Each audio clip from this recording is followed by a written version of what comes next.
Hey there, welcome to the Uplift. We got a great show for you, great cast of characters as well. Among them, these, a 9-year-old girl and the man who became her guardian angel when she was struggling at school. Also, a young man with a powerful story of altruism that began in a Cracker Barrel parking lot. We will explain. Also, a toddler going viral on social media for the way he speaks, I should say, why her little accent is bringing joy and laughs to millions. And another young lady who's trailblazing at the rodeo. She's the only black female in her state who rides bulls in competition, and she's the youngest to do it. All that and more heartwarming videos.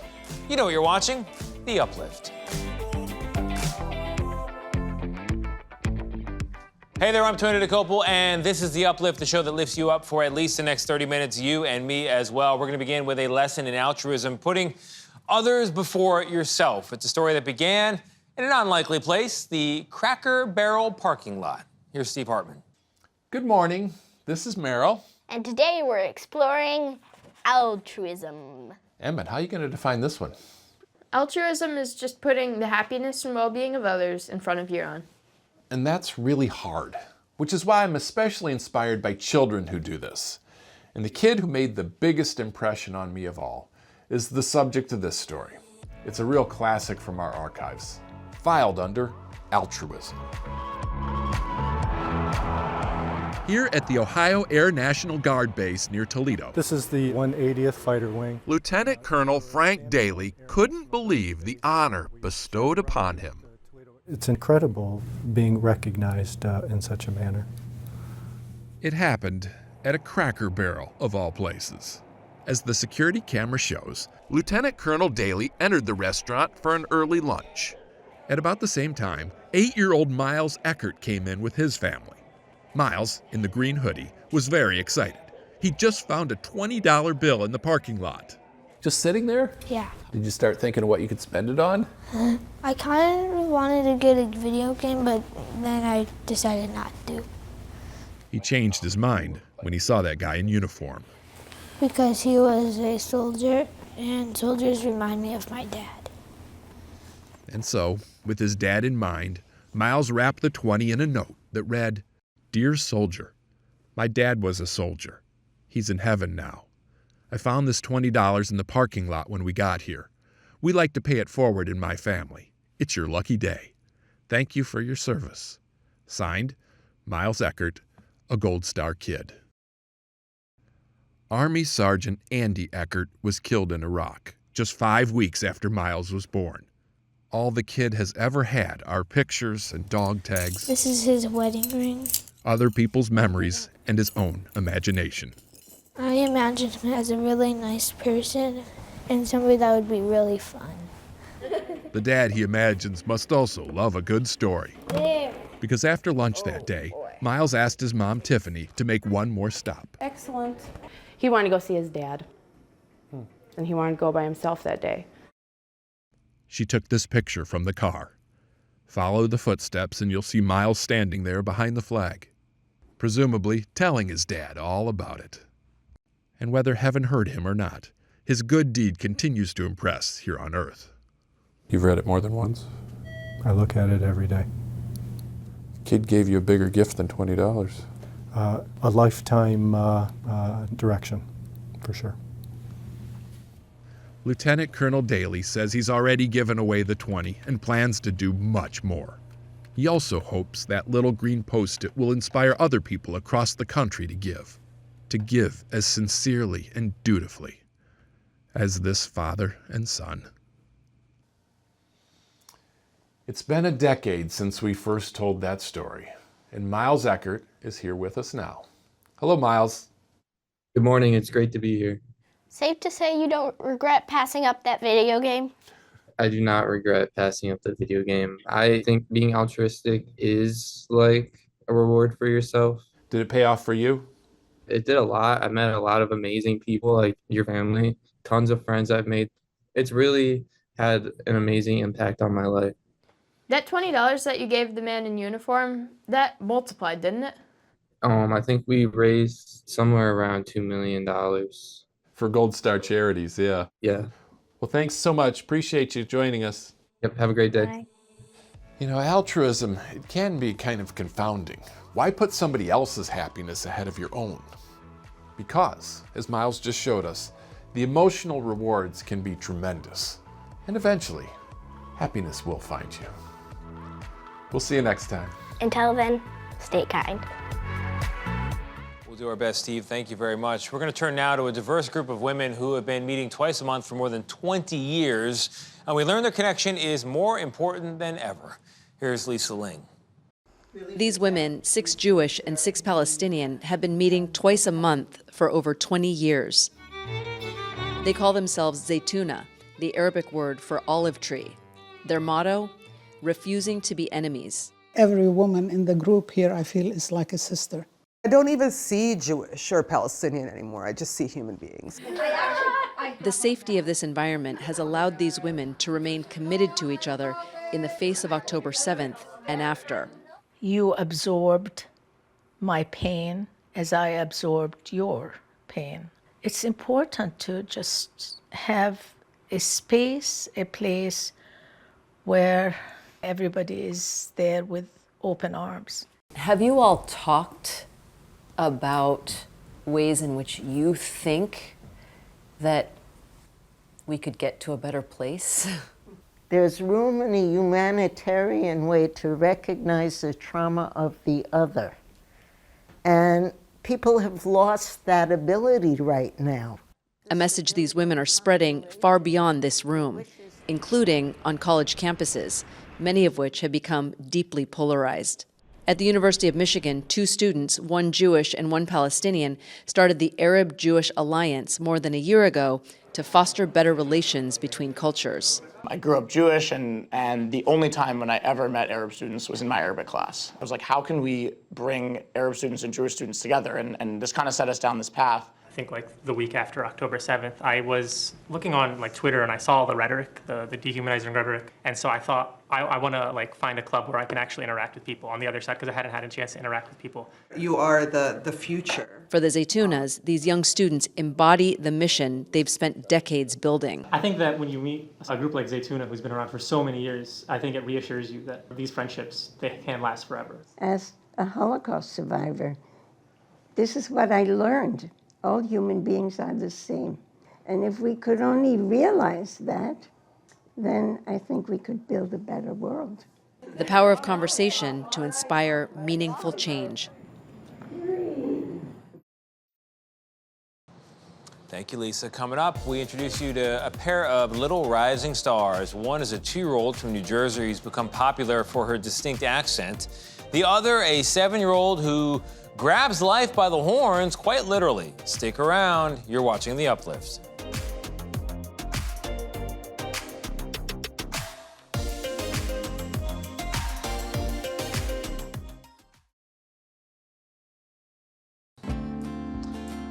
A toddler from New Jersey recently went viral for her distinct voice. So why is 2-year-old Gia getting attention for how she speaks? CBS New York's Nick Calloway explains.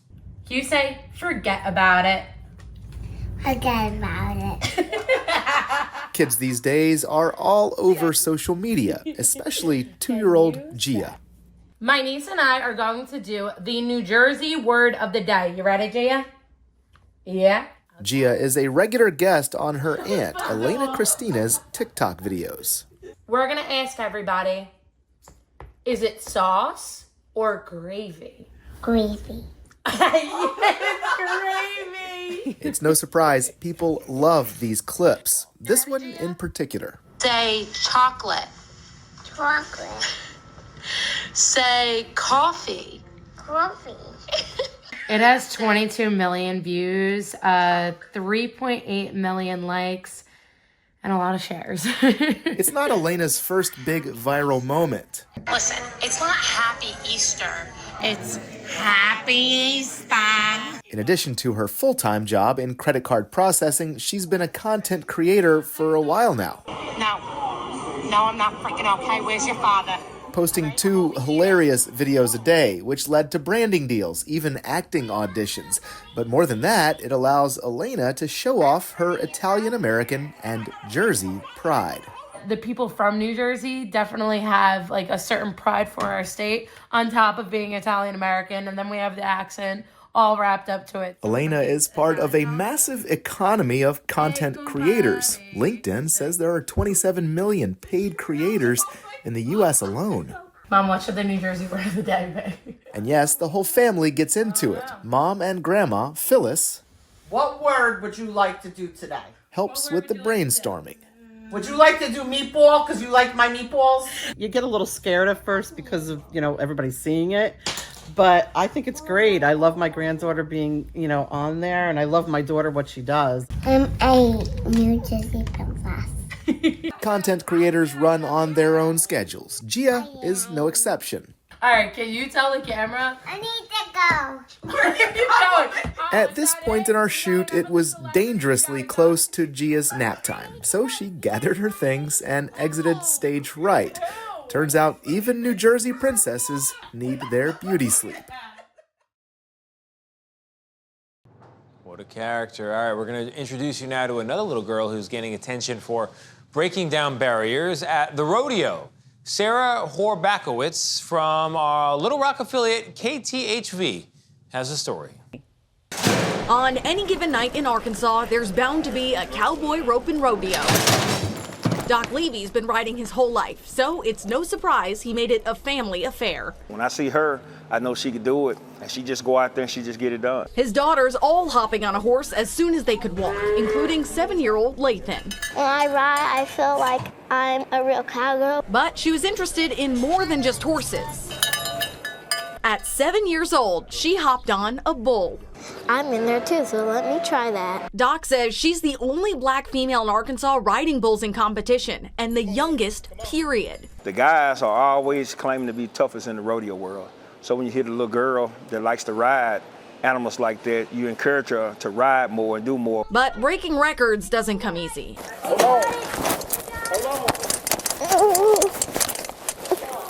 And sometimes she needs a little help from the crowd. Before she decides to take her nerves by the horns and not only get back on, but stay on, riding at a rodeo last weekend and taking home the gold. Because I know if I try again, I'll always get my goal. Still relying on that same support before getting up to ride again.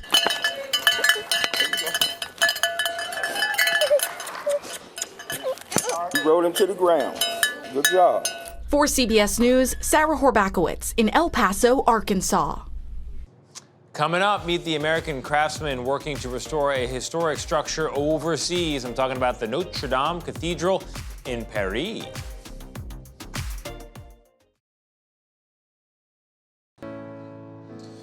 Five years ago, a devastating fire nearly destroyed Paris's Notre Dame Cathedral, and many people stepped up then to restore the historic structure, including an American. Here's Elaine Cobb. Last year, Hank Silver was running a small carpentry business in Massachusetts. Through a contact in France, he was offered a rare chance to join a team in Normandy preparing timber to rebuild the nave of Notre Dame. I could not say no to that opportunity. It's an opportunity that happens once in a lifetime, wouldn't even be the right term. It's once in a millennium, really. The monumental task of restoring Notre Dame after the 2019 fire called for artisans skilled in traditional building methods. We first hewed all the logs using axes in order to recreate that rippled finish that you were able to see in the original cathedral in the 13th century framing. There were unexpected challenges. The architects asked us to reproduce all of the deformations that had accrued over 800 years. So the ridge is not a straight line, and so we had to follow this curvature. Then he came to Paris to set the timber trusses in place. Many carpenters came from United States, from England, from Denmark, from Spain, because they were fond of these techniques, fond of oak. They come to work on Notre Dame, and it's a very fantastic spirit. There's still a lot of work left to be done to restore Notre Dame to its former glory, but everyone here is confident it will be ready for the planned reopening in December. 4 months ago, the spire rose again into the Paris skyline, topped with a recreation of the original gold cross and rooster. The rooster holds several holy relics, but also... But they created a second chamber, and it's got a scroll with the names of everybody who worked on the cathedral. Oh, wow. Isn't There are that cool? names in there. Yeah. Isn't that cool? That is supremely cool. Yeah, it's right up there. Okay. Protecting the city. With his work on the restoration almost done, Silver says he'd like to stay in France. He took advantage of a site visit by the French president to plead his case. I did hand Emmanuel Macron a letter requesting French citizenship. He has not been texting me every day, much to my disappointment. Hank Silver remains hopeful and says he's looking forward to seeing Notre Dame reopen at the end of this year. Thank you, Elaine. Coming up, a special friendship between a 9-year-old girl and a person at school who brought her peace when she was struggling.